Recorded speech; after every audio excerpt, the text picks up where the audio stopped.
Bismillahirrahmanirrahim. Assalamu alaikum. Dear students, your subject is macroeconomics and topic is inflation. In last lecture we have studied the definition and meaning and concept of inflation. What is inflation and definition of inflation we have studied. Actually, inflation is a process in which general price level increase and money value decrease. So we can say this is inflation. Yeah, this is the definition of inflation. Persistent another in another word, persistent rises in the price. It's called what inflation. General, we are talking about generally when the price of commodity increase generally, then we can say this is a inflation. Then the types of inflation we have studied: cost push inflation, then demand pull inflation, stagflation we have studied, and suppressed inflation we have studied. So these are the types of inflation which we study in detail. Then the causes of inflation. What are the causes of inflation? So this is the revision. Reviewing a recap of last lecture. The causes of inflation is the first one, waja inflation. The sashi wajina ratleshi waja such inflation razio that deficit financing. Deficit financing mean that چې تاسو په فاینانس هغه په ډیفیسټ کې په خساره کې تاسو فاینانس کوم دی کم سینو لون اخلي قرض اخلي یا چې کوم دی منی پرنټ کوي نو ډیفینیټلی دا غي سره به دی هغه ریزرو ویلیو کمیږي نو دته موږ ډیفیسټ فاینانسینګ وایل شي. بل موږ سره د بیکورډنس اف اګریکلچر انډسټریل سیکټر اف دی اکانومي. بیکورډ چې کوم دی پسمانده ته وای زراعت سیکټر چې پسمانده یا د انډسټریل سیکټر پسماندهی د هغې د وجې نه راتلی شي. ډیویلویشن اف کرنسي ویلیو چې کله مونږ ډیویلویټ کوو کرنسي نو هغې سره انفلیشن راځي. تاسو زه وګورئ د افغانستان همسایه ملکونه چې د هغې کې ډیویلویشن را روان دی. ډالر کله په 100 ټي کله په 150 160 and 70 کراس کوي ولې دی ډیویلویټ کوي ویلیو خپله کرنسي. د کرنسي ډیویلویشن د پار د وجې نه انفلیشن راتلی شي. نو دا شو موږ سره انادر کازز.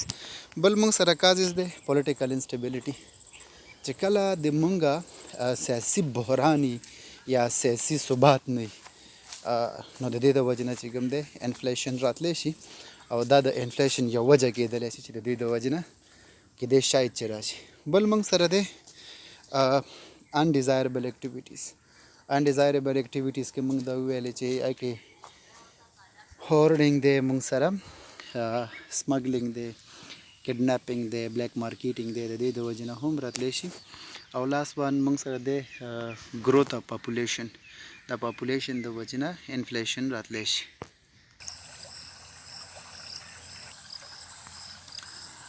نو ډیرز مونږه انفلیشن کازز ویلې بیا انفلیشن کازز نو اوس بعد مونږه انفلیشن ریټ وایو. انفلیشن ریټ دې ته وایي چې مونږ ته وښایي چې څومره پرسنټ انفلیشن دی. مونږ به موجوده کال خبره کوو، د 2020 کال خبره به کوو چې څومره انفلیشن دی، څومره انفلیشن ریټ دی. نو انفلیشن ریټ اصل کې وایي چې شته inflation rate way it is a particular rate at which the level of inflation in the economy is measured. inflation rate چې کوم دی inflation rate دا دی چې په دې باندې د انفلیشن لیول موږ په اکانومي کې معلومو په یو پارټیکولر وخت کې یا ایوالویټ کوو د دې ایوالویشن موږ کوو ان ا سپیسیفیک پیریډ اف ټایم یا ان سپیسیفیک ټایم پیریډ کې موږ په یو په مشخص وخت کې چې کله مونږه لیول د انفلیشن معلومو نو هغې ته مونږه انفلیشن ریټ وایو. نو ډیرز انفلیشن ریټ معلومولو دپاره مونږ سره فارموله ده چې هغه مونږه په څه کې وایو په ډسکرپټیو سټیټسټک کې وایو چې تاسو به انشاءالله په څلورم چپټر کې یا آی تھنک سو چې په دریم چپټر کې دی دا به تاسو وایي ډسکرپټیو سټیټسټک.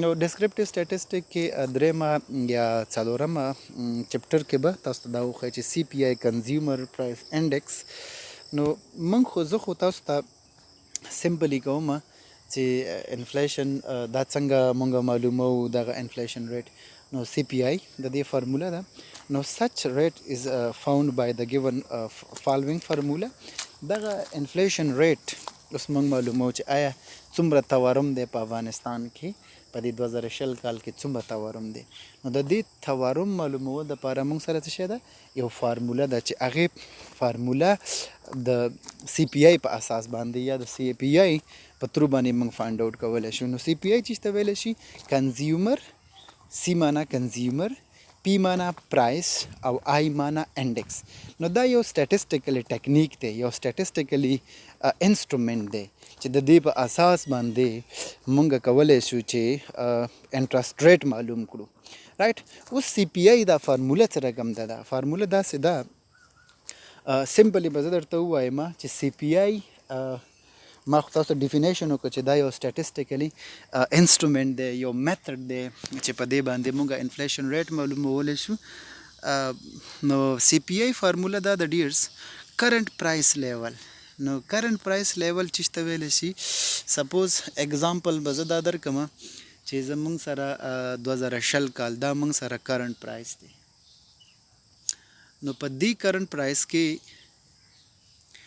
نو سی پی آی از اکول ټو کرنٹ پرایس لیول سپوز 2020 منګ واغستو او په 2020 کې به ډیفینیټلی چې زه انټرسټ ریټ معلوموم نو انټرسټ ریټ به د کموډیټیز ګوډز پروډکټس نه معلومو نو زه دلته آیټم سلیکټ کوم سپوز ما سره اول دی شوګر دویم دی ما سره اویل دریم دی ما سره کلاث څلورم میډیسن او پنځم چې کوم دی ټرانسپورټ اکوپمنټ به موږ واخلو ټولز به واخلو د دیو آیټمز پرایسز په 2020 کې څونه دی نو هغه کرنٹ پرایس لیول شو موږ سره ماینس پریویس پرایس لیول همدغه آیټم چې ما سلیکټ کړله د دې په 2019 کې څه قیمت هغه به ولیکئ رایټ بیا به یې تقسیم کړئ صاحبه په پریویس په پرایس باندې پریویس پرایس معنا 2019 کې چې کم قیمتونه د دې آیټمز وو په هغې باندې به تقسیم کړئ دین ملټیپلای بای 100 بیا به په 100 باندې موږ څه کړو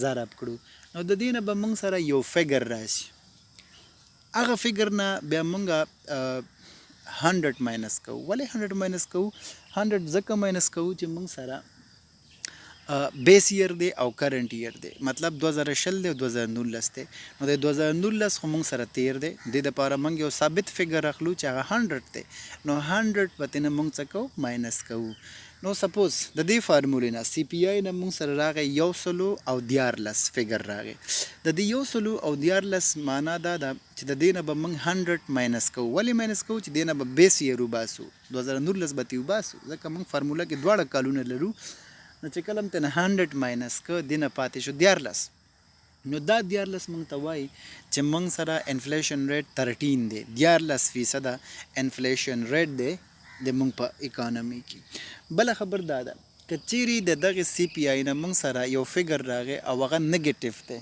هغه منفي راغی نو داسې معنا ورکوي دا منفي چې موږ سره څه شی دی موږ سره ډیفلیشن دی په اکانومي کې رایټ که چیرې منفي راغی نو ډیفلیشن دی که چیرې مثبت راغی نو موږ څه وایو چې څه شی دی انفلیشن دی نو د انفلیشن ریټ فایند آوټ کولو دپاره د انفلیشن ریټ معلومولو دپاره چې آیا څومره انفلیشن ریټ دی موږ سره انفلیشن څومره لیول دی یا د انفلیشن څو فیصده دی بخاطر نمی که هستن سی پی آی کنزیومر پرایس اندکس فرموله استفاده میشه و بعد از او که هستن چی یک ولیو فایند میشه که او را میگه انترست ریت بعد از او که هستن دیرز نو سی پی آی په ترو باندې مونږ انټرست یا انفلیشن ریټ فایند آوټ کولی سو دې نه بعد مونږ سره بل سلایډ چې دی هغه انفلیشن بیس آن ریټ د انفلیشن بیس آن ریټ معنا دا ده چې مونږ وګورو چې د مونږ انفلیشن ریټ څومره دی هغې ته بیا مونږ نوم ورکوو لکه زه تاسو ته ووایم چې د صفر نه واخله 0.00 سمثینګ نه چې سټارټ شي د صفر نه چې زیات او تر 3% پورې یا 4% پورې یا 3.5% پورې نو بیا هغې ته مونږ کریپینګ انفلیشن وایو لکه د انفلیشن ریټ چې کوم دی دا نمونه لري رایټ. نو اول مونږ سره دی کریپینګ انفلیشن، دویم مونږ سره دی واکینګ انفلیشن، او دریم مونږ سره څه شی دی رننګ انفلیشن، او څلورم مونږ سره دی هایپر انفلیشن ریټ. نو بیس آن ریټ چې کوم دی. نو که تاسو نه څوک پوښتنه وکړي چې انفلیشن آن بیس ریټ، نو تاسو به ورته وایئ چې څلور 4 دانه است. اول کې هستن کریپینگ انفلیشن، دوم کې هستن واکینگ انفلیشن، د third one کې هستن رننگ انفلیشن، and the fourth one کې هستن چی است this is hyper inflation. So let's begin and let's start the inflation based on rates. اول کې هستن creeping inflation. Now, creeping inflation chiramiga, a situation in which the rise in general price level and at a very low rate of 2%. ما تاسو ته ویلي چې انفلیشن ریټ چې د 0.00 نه والا تر د 2% پورې انفلیشن انفلاسیون یا تورم نو هغې ته مونږ وایو چې څه شی دی کریپینګ انفلیشن دی.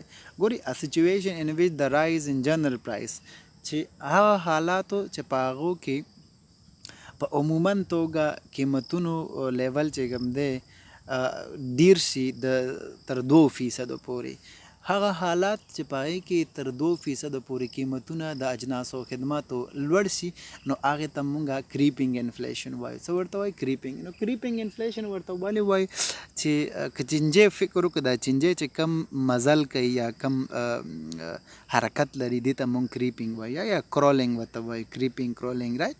نو دغه دې د وجې مونږ دې ته کریپینګ انفلیشن وایو. دې څخه بعد منګه وایو واکینګ انفلیشن. نو واک خو تاسو پوهیږئ چې د کریپینګ نه لږ تیزي که نه، نو چې کله انټرست ریټ د 2 نه زیاتي، مطلب a situation in which the rise in price level in around 5%، چې round about 5% price general price level increase شي نو منګه وایو چې دا واکینګ انفلیشن دی. مین چې د 2 نه زیات شي 2.5 2.3 2.6 2.7 یا 3 3.5 یا up to 5 نو مونږ وایو چې دا واکینګ انفلیشن دی. نو د واکینګ انفلیشن اگزامپل ډیر سمپل اگزامپل به زه درکړم. سپوز یو پروډکټ دی زه به ووایم کلاتس دی پر میټر ان 2019 that was 100 افغانۍ، یو میټر په 100 افغانۍ و 2019 کې. اوس همدغه کلاس میټر چې کوم دی یو میټر په 115 افغانۍ دی. نو ګورئ جنرل پرایس چې کوم دی موږ ووایو 5% انکریز شو، نو دې ته موږ واکینګ انفلیشن ورته ویلی شو. څه شی ورته وایو؟ واکینګ انفلیشن ورته وایو. نو سمپلی به دا ووایم چې واکینګ انفلیشن هغه انفلیشن دی یا هغه سچویشن دی، هغه حالات دي چې په هغې کې 15% قیمتونه اضافه شي د انفلیشن، یا هغه حالات چې په هغې کې انفلیشن ریټ 15% وي نو دې ته مونږ واکینګ انفلیشن ویلی شو. بعد از او کې هستن ډیرز رننګ انفلیشن است. Running inflation, in this type of inflation the price rises from 8 to 10%. دا رننګ انفلیشن چې کوم دی دا یو څه شی دی ان this type of په دغه انفلیشن یا په دغه تورم کې چې د 8 نه تر 10% پورې جنرل پرایس لیول انکریز شي. مطلب جنرل وی آر ټاکنګ اباؤٹ جنرل پرایس لیول رایټ، چې جنرل پرایس لیول د 8 نه تر 10% پورې انکریز شي نو مونږ څه وایو؟ رننګ انفلیشن وایو. دې ته مونږ رننګ انفلیشن ویلی شو. مطلب مونږ سره په افغانستان کې په 2020 کې انفلیشن ریټ 9% دی. نو 9% معنا دا دی چې 9% قیمتونو تغییر کړی، قیمتونه اضافه شوي دي. نو مونږ وایو چې انفلیشن دی، او دا انفلیشن ریټ څونه دی؟ نو انفلیشن ریټ چې کوم دی دا رننګ انفلیشن ریټ دی رایټ، رننګ انفلیشن دی. نو دا مونږ سره دریم بیس شو د انفلیشن ریټ.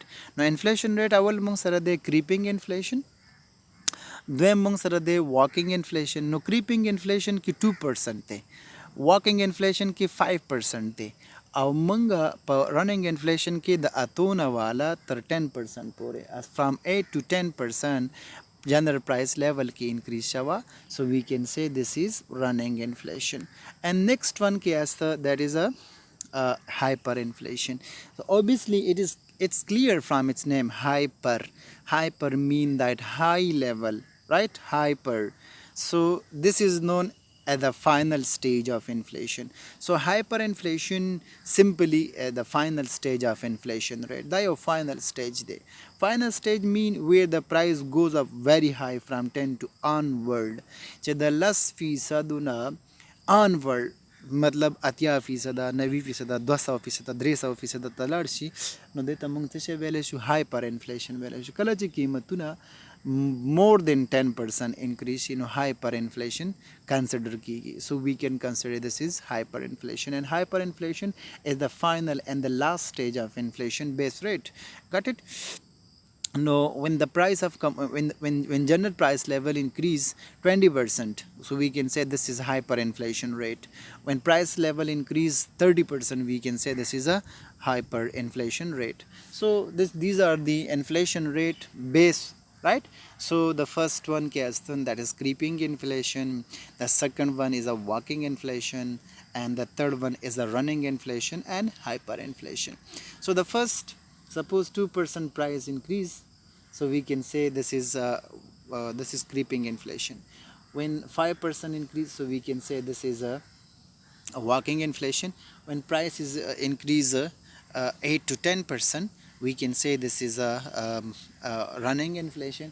And onward mean a final stage where the rate prices goes up very high from 10% onward, mean when the inflation rate is more than 10 and onward, so we can call this is a hyperinflation rate. Got it? So hyperinflation rate. So maybe you have a question in your paper, suppose explain the inflation rate and basis as well. Got it? So you will define this one. So now Kasan, control over inflation. This how to control and overcome the inflation. ما پشترم برد گفته بودم که it's a very difficult یا زیادتر محصلین ما میگه که استاد inflation چرا کنترل چرا که اصلا ختم نمیشه. مثلا ما میخواه که inflation بخی ختم شوه. ما برد میگم که the benefits and the advantages and disadvantages of inflation ما برد این میم نشان میکنیم که چی فایده ها داره چی نقصانات داره، این میم با برد نشان میکنیم. خب باید یادت برد باشه که inflation finished یا inflation ختم نمیشه، right? inflation control میشه. چی رقم کنترل میشه ما برد این نشان میکنیم. خب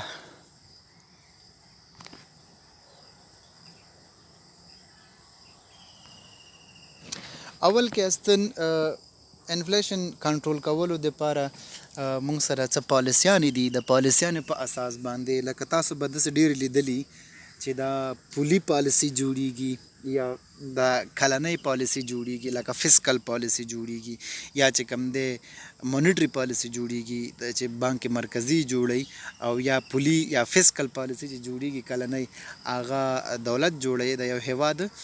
نو د دو هدف څه شي دي؟ نو د دې هدف دا دی چې انفلیشن ریټ کنټرول وساتي، رائټ؟ نو انفلیشن کین بی کنټرول بای ټو سورت اف پالیسی. د دو سورت اف پالیسیانې چې کوم دی دغه دوه پالیسیانې چې لري، تاسو نو څوک خلک پوښتنه هم کوي، ډېر سټوډنټان داسې دي چې استاد لږ ما څخه پوښتنه کوي چې دا انفلیشن به څنګه کنټرول کړو یا هدف د مانیټري پالیسی او هدف د فسکل پالیسی څه شی دی. نو ګوره دا هدف دی. فسکل پالیسی چې ته ویلی شي، فسکل پالیسی انکریز ان ټیکس ریټ اینڈ ډیکریز ان د سټیټ ایکسپینډیچرز. فسکل پالیسی سمپل ډیفینیشن به زه دا ووایم چې از ا پالیسی which is adopted by the government of a country. فسکل پالیسی هغه پالیسی ده چې دا ګورنمنټ څه کوي، اډاپټ کوي، ګورنمنټ یې جوړوي ټو کنټرول aggregate to control supply and demand, right? سپلای او ډیماند کنټرول کولو دپاره یو پالیسی ګورنمنټ جوړوي. نو په دې پالیسی کې وګورئ دلته لیکلي انکریز ان ټیکس ریټ. ګورنمنټ چې کوم دی کله منی سپلای زیاتوي نو انټرست ریټ څه کوي، زیاتوي. نو انټرست ریټ چې زیات شي نو obviously خلک چې کوم دی منی سرکولیشن کموي او بینکونو کې پیسې څه کوي خپلې منی چې کوم دی په بینکونو کې ډیپازټ کوي نو منی سرکولیشن کمیږي چې کله منی یو شی نایب کیږي کمیږي په اکانومي کې نو obviously چې د هغې ویلیو بیا د چې کوم دی څه کیږي ایډ کیږي د هغې ویلیو اضافه کیږي نو دلته وګورئ and decrease in state expenditure او د ګورنمنت خپل ایکسپنډیچر خپل مصارفات چې کوم دي هغه څه کوي هغه راغورځوي هغې کې کموالی راولي نو دغه فیسکل پالیسي ده که تاسو څوک پالیسي پوښتنه کوي چې فیسکل پالیسي چې ته وایي فیسکل پالیسي کې دغه انټرسټ ریټ چې کوم دی ټیکس ریټ چې کوم دی اضافه کوي او ګورنمنت خپل ایکسپنډیچرز راکموي د څه شي دپاره چې انفلیشن په دې کنټرول شي چې کله ایکسپنډیچر کم شي نو اوبیسلی په یو پروډکټ موږ نه اخلو نو ډیفینیټلی د هغې ډیمانډ کمیږي چې کله ډیمانډ کمیږي پرایسز به د هغې راکمیږي نو دا شو موږ سره یوه پالیسي دویمه پالیسي ده موږ سره مانیټري پالیسي اوس دا مانیټري پالیسي چې ته ویلی شي مانیټري پالیسي هغه پالیسي ده چې په دا سنټرل بانک جوړوي لکه موږ سره د افغانستان بانک دا مرکزي بانک دی دا یې جوړوي نو monetary policy is a policy which is adopted by the central bank of a country to control credit system in the economy credit system په economy کې control کوي مطلب ډېرې money نه چاپ کوي accordingly چاپ کوي چې څومره ضرورت دی اوس که money supply ډېره شي نو بیا interest rate جګوي رایټ او که چې تا منی سپلای کمی منی ډیمانډ زیاتی نو موږ بیا انټرست ریټ څه کوو کموو نو دغه انټرست ریټ انویسټمنټ رایټ انویسټمنټ دپاره چې کوم دی اپرچونیټیز کریټ کوي د دې هدف د دې مانیټري پالیسي دا دی چې انټرست ریټ کم او زیات کی او بل چې کوم دی انویسټمنټ اپرچونیټیز یا امپلایمنټ اپرچونیټیز چې کوم دی د روزګار فرصتونه پیدا کی بل چې کوم دی موږ دا وایو چې پرایس سټیبلیټي راولي نو د دې پرایس سټیبلیټي چې کله راولي اپرچونیټي امپلایمنټ اپرچونیټیز راولي یا چې کوم دی څه ورته وایي انویسټمنټ انکریز کی د لیول اف انویسټمنټ انکریز کی یا چې کوم دی انټرست ریټ کې چینجز راولي اپ انکریز اور ډیکریز پکې راولي نو دا چې کله دا کارونه وکړي نو ډیفینیټلی انفلیشن ریټ څه کېږي کنټرول کېږي رایزنګ بینک ریټس معنا دا ده چې کمرشل بینکس او سنټرل بینک او دا ټول بینکونه چې کوم دی خپل ریټس جګوي خپل انټرست ریټ زیات کی نو ډیفینیټلی خلکو سره پیسې کمې شي خلک خپلې پیسې جمع کړي بینکونو کې انویسټمنټ پرېږدي نو د منی ډیمانډ بیا زیاتېږي چې کله منی ډیمانډ زیات شو ډیرز نو ډیفینیټلی چې د یو څیز ډیمانډ ډېرېږي په مارکیټ کې یا په اکانومي کې نو د هغې ویلیو هم زیاتېږي نو چې کله منی ویلیو زیاته شي نو ویلیو اف ګوډ اینډ سروسز کمیږي نو دا شو رایزنګ بینک ریټ شو دې نه بعد ویرینګ ریزرو ریشو بل چې کوم دی د ریزرو ریشو چې کوم دی دا زیاتوي ریزرو ریشو معنا دا ده موږ چې کومې پیسې چاپ کوو موږ چې کومې افغانۍ چاپ کوو د دې ریزرو دی ښه د دې پشتوانۍ یا د دې پشتوانه چې کله زیات کو چې کله د دې پشتوانه زیات شي نو اوبیسلی چې د کرنسي ویلیو زیاتېږي ورسره نو چې د کرنسي ویلیو زیاته شي نو د ویلیو اف ګوډز اینډ سروسز څه کېږي کمیږي دې سره نو دغه کنټرول د انفلیشن ریټ کنټرول کولو دپاره یا انفلیشن کنټرول کولو دپاره موږ سره پالیسیز دي بیا زه یو کویکلی ریویژن کول تاسو ته غواړم چې inflation can be controlled by two sort of policies. The fiscal policy is the policy which is adopted by the government of the country, and objectives of this policy is what? So that the objectives which are in simply word ki zata stu ma fiscal policy as a policy in which increase in tax rate and decrease in the government expenditure. Government خپل tax rate څه کوي increase کوي او خپل ایکسپنډیچر چې کوم دی کموي نو مطلب دا دی چې ګورنمنټ خپل ریوینیو انکریز کوي خپل ریوینیو څه کوي عایدات خپل ډیری او خپل مصارف چې کوم دی هغه کموي نو دې ته فسکل پالیسي موږ وایو مانیټري پالیسي چې ته وایي مانیټري پالیسي دا بانک مرکزي جوړوي چې د افغانستان بانک دی to control credit system یا to control money demand and supply د money demand او supply دا کمولای شي. د دې پالیسی objectives دا دي چې اول objective دا د interest rate د دې objective دی. دویم موږ سره چې کوم دی investment دی. دریم موږ سره چې کوم دی employment opportunities دي. دریم موږ سره چې کوم دی دریم موږ سره پرایس سټیبلیټیز دي. نو دا objectives دي. د دې objectives په اساس باندې بیا انفلیشن کنټرول کیږي. رایزنګ بانک ریټس نو رایزنګ بانک ریټس ما تاسو ته په مونیټری پالیسی کې دې ته اشاره وکړه. ویرینګ ریزرو ریشو ویرینګ ریزرو ریشو دې ته ویل شي پشتوانه چې کوم کرنسی مونږه ایشو کوو یا بانک مرکزی چاپ کوي نو د هغې پشتوانه اضافه شي. مطلب منګه 1000 افغانۍ چاپ کوو د هغې پشتوانه مونږ سره $2 دي. نو چې کله مونږه چاپ بیا ریزرو زیاتوو نو کله چې 1000 افغانۍ چاپ کوو یا ایشو کوو نو د هغې پشتوانه $5 کو. نو هغه ریزرو هم زیات کړه. چې کله ریزرو زیاتیږي نو منی کرنسی یا د کرنسی ویلیو انکریز کیږي. چې کله کرنسی ویلیو انکریز شي نو اوبیسلی ضرور چې کوم دی څه کیږي the commodity value of commodity and the value of goods and services decrease کیږي. نو دې کې انفلیشن کنټرول کیږي. نو دا د انفلیشن کنټرول کولو څه شی دی د پاره پالیسیانې دي د ګورنمنت. دینه بعد موږ سره موضوع ده انامپلایمنت. نو انامپلایمنت چې ته ویلی شي انامپلایمنت سمپلی زه دا ووایم چې عام خلک ان سمپل کنټیکس ان انګلیش کنټیکس به زه داسې ووایم چې انامپلایمنت موږ بیروزګارۍ ته وایو. هغه بیروزګاري چې په هغې کې صرف اشخاص روزګار ونه لري نو موږ انامپلایمنت وایو. خو په اکنامکس کې داسې انامپلایمنت نه ډیفاین کوي. امپلایمنټس کې په اکنامکس کې وایي، په اقتصاد کې انامپلایمنت داسې تشریح کوي وایي چې کله هیومن ریسورسز کله کیپټل ریسورسز کله نیچرل ریسورسز دا ټول بیروزګاره شي نو موږ وایو چې انامپلایمنٹ لیول دی. نو راځئ دلته ډیفینیشن با انامپلایمنٹ از میټ ان انګیجمنٹ اف پرسن. نو دلته موږ امپلایمنٹ معنا دا د میټ انګیجمنٹ اف پرسن ان سم اکوپیشن بزنس ټریډ اور any other profession. نو د امپلایمنٹ دلته دی تشریح کړی. انامپلایمنٹ نه وی امپلایمنٹ چې کوم معنا دا ده چې خلک مصروفه کول په څه روزګار کې، په څه بزنسونو کې، په څه تجارتونو کې او یا په نور په مسلکي کارونو کې خلک مصروف کولو ته وایي امپلایمنٹ ویلی شي. ویر از انامپلایمنٹ از ان اکنامک پرابلم. دا انامپلایمنٹ چې کوم دی ډېر دا د اکنامک پرابلم دی. یاد ساتئ ښه. An economic problem which refers to the situation where an able-bodied person seeks a job but is unable to find one at current wage rate. Unemployment دی ته ویلی شي چې a situation where an able body قابل کس مطلب هغه کس چې د کار کولو قابلیت لري او په کار توانایي لري او ایکسپایر نه دی مطلب یا چې کوم سوري ایکسپایر خو مړ ته موږ وایو مطلب ایبل دی مطلب قابل د کار کولو دی.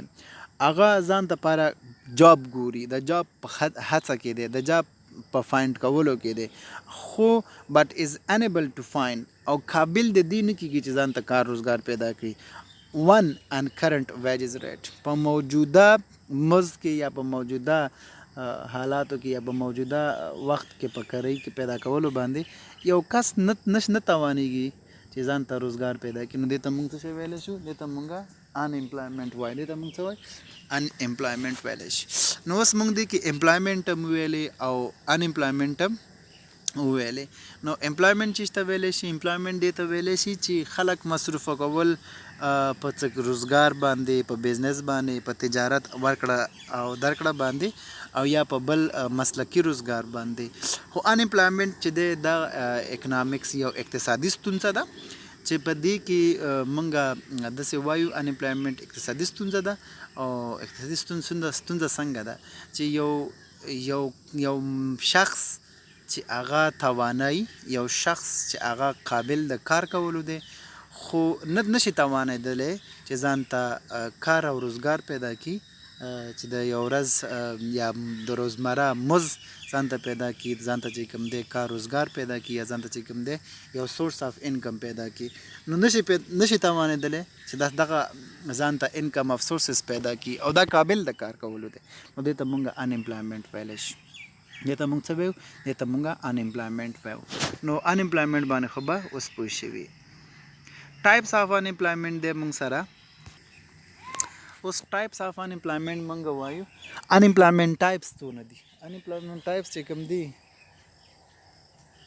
انپلایمنټ ټایپس یو ولنټیر انپلایمنټ دی ولنټیر دی ته وایي چې داوطلبانه بېروزګاري یو کس غواړي لکه هغه نه غواړي چې ځان ته کار پیدا کړي مطلب خپله قابلیت لري خپله قابل دی خپله د دې د کار کولو انرژي لري خو د هغې باوجود هم نه غواړي چې روزګار پیدا کړي دې ته موږ څه وایو volunteer unemployment so this means the volunteer unemployment means unemployment by one بېروزګاري د یو شخص on choice چې په خپله خوښه باندې بېروزګاري خوښه کړي او ځان ته انتخاب کړي this is also meant د دې معنا دا هم ده the people simply do not want to do productive work خلک د خپل ځان نه غواړي چې to do productive work نه غوښتل نه غواړي چې کار وکړي بس په کور کې ځان ته خوشحاله دی چې بس همداسې وګرځېږي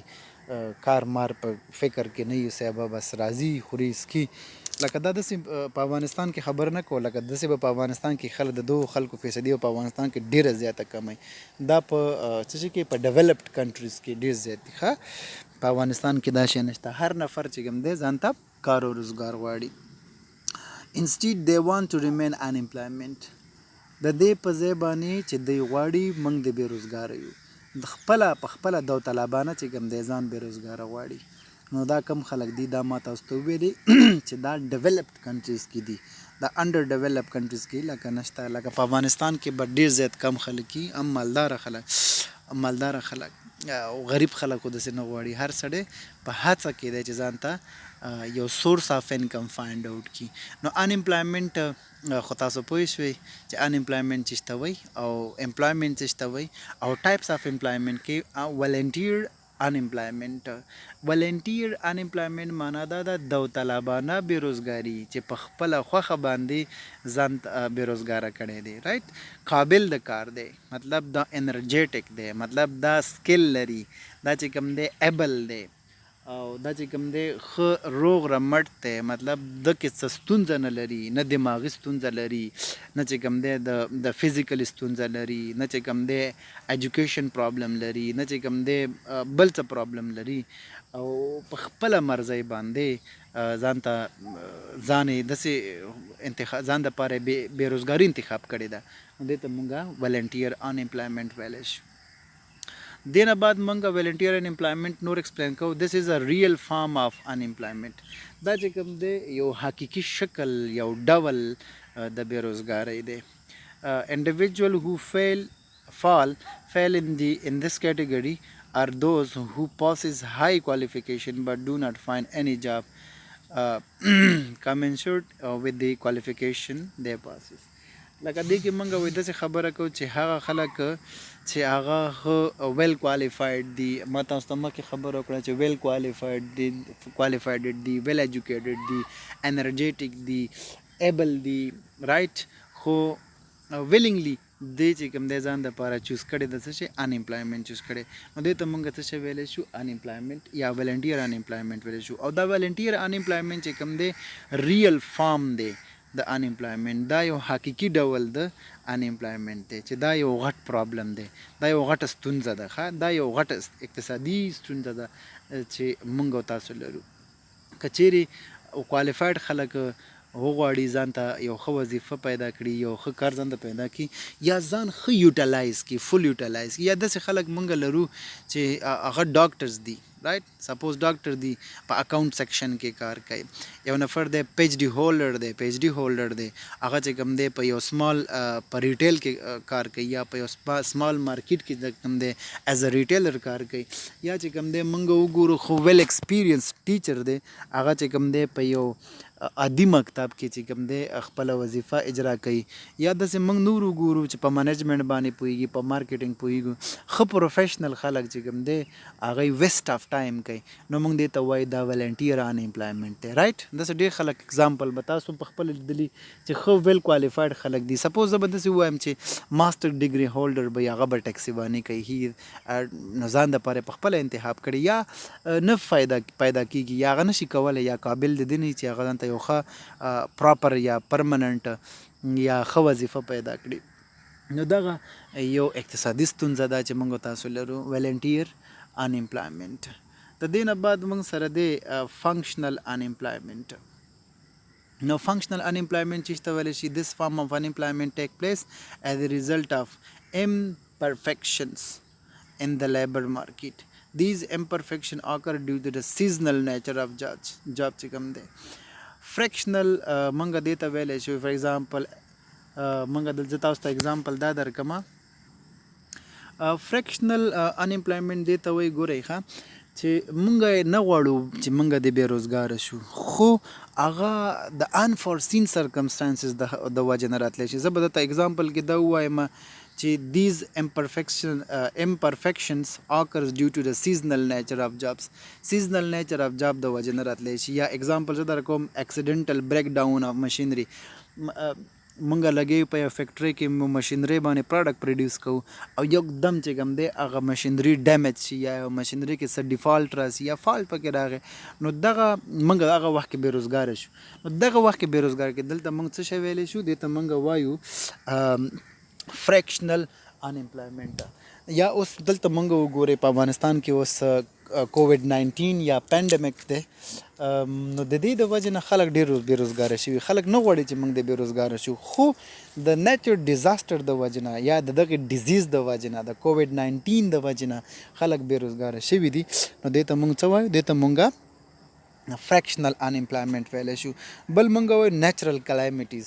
نیچرل کلایمیټیز معنا دا ده چې د طبیعي آفتونو له کبله، لکه مثلا زه به دا ووایم چې الله رب الجلال دومره باران وکړو چې د هغې د وجې موږ رخصت وکړو، یا دومره زلزله وشوه، طوفان وشو، فلډ راغی، ارتکویک وشو، د دې د وجې نه موږ بېروزګاره شو. نو دې ته موږ څه شی فریکشنل انامپلایمنټ ویلی شو. So it means when there is natural disaster or machine do not work or there is lack of raw material in the market, this fractional unemployment happens. These are the causes of fractional unemployment.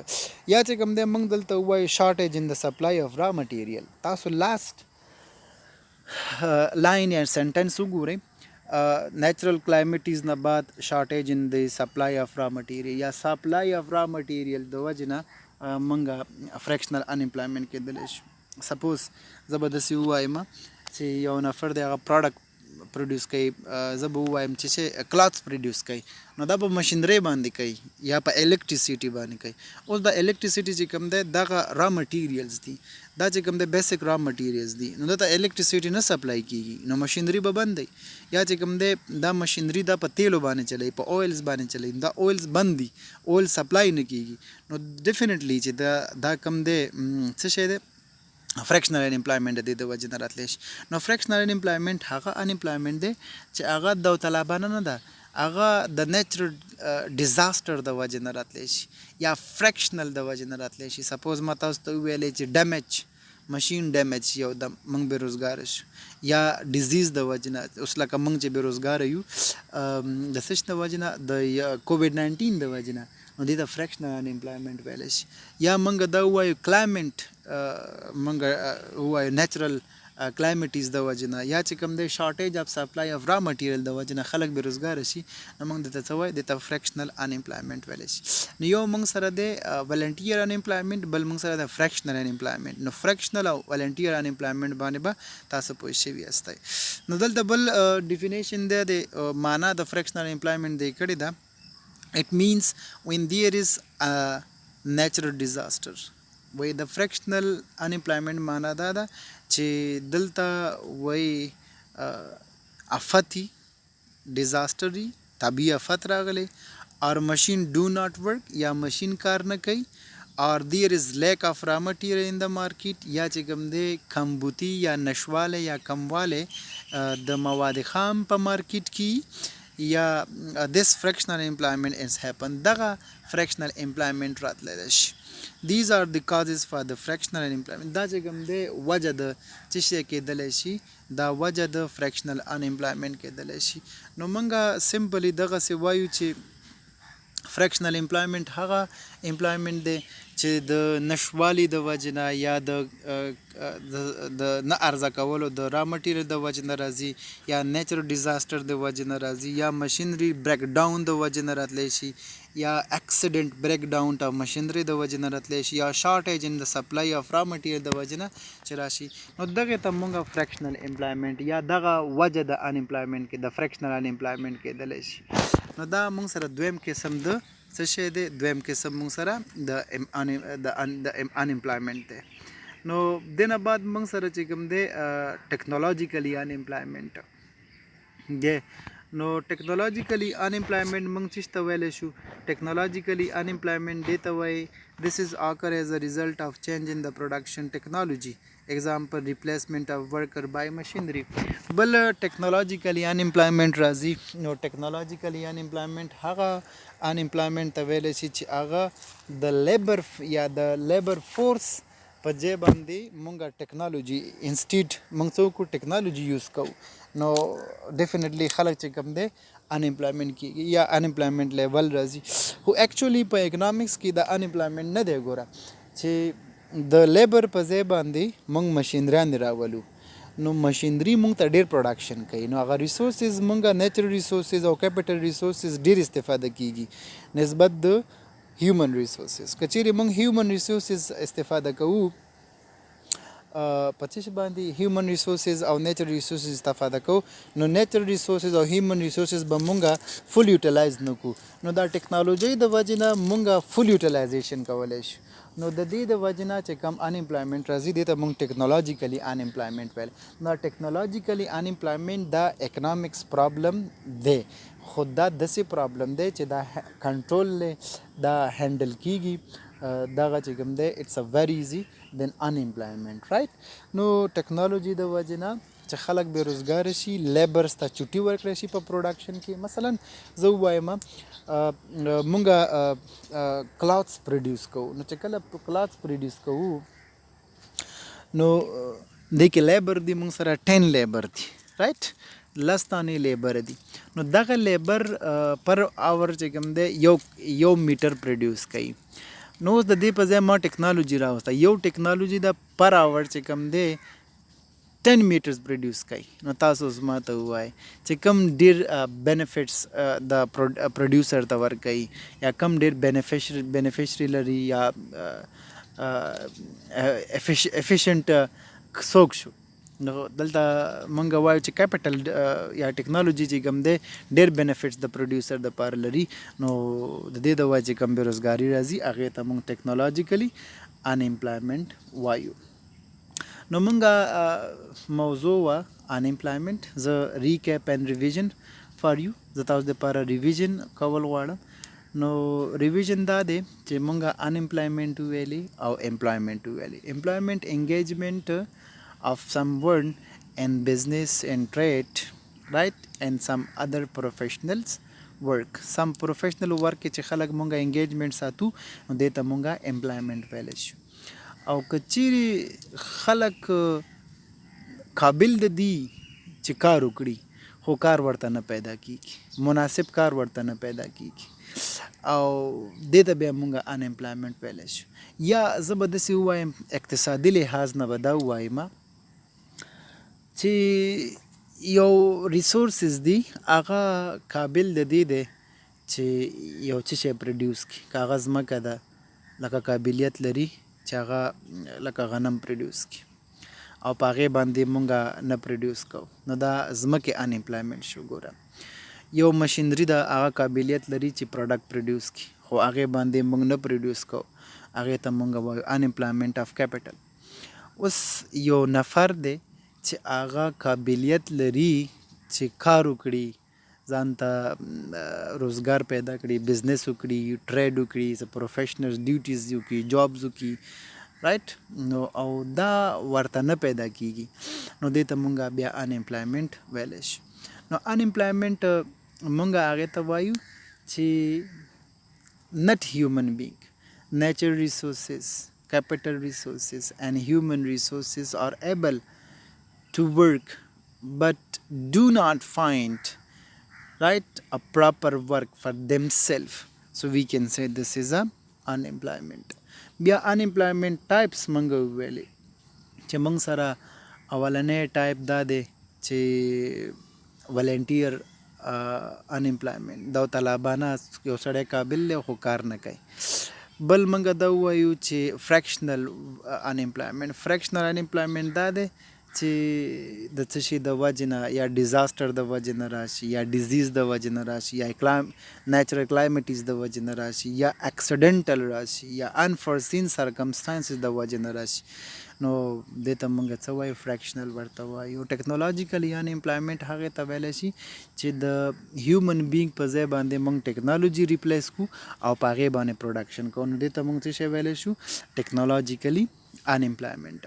نو دا ستاسو شپږم چپټر د مایکرو اکنامکس. سو که څه پوښتنه لرئ سوال لرئ کویشن لرئ نو تاسو کولی شئ چې زما څخه پوښتنه وکړئ انشاءالله زه به یې درته آنسر درکوم. تھینک یو هیو ا ګود ټایم.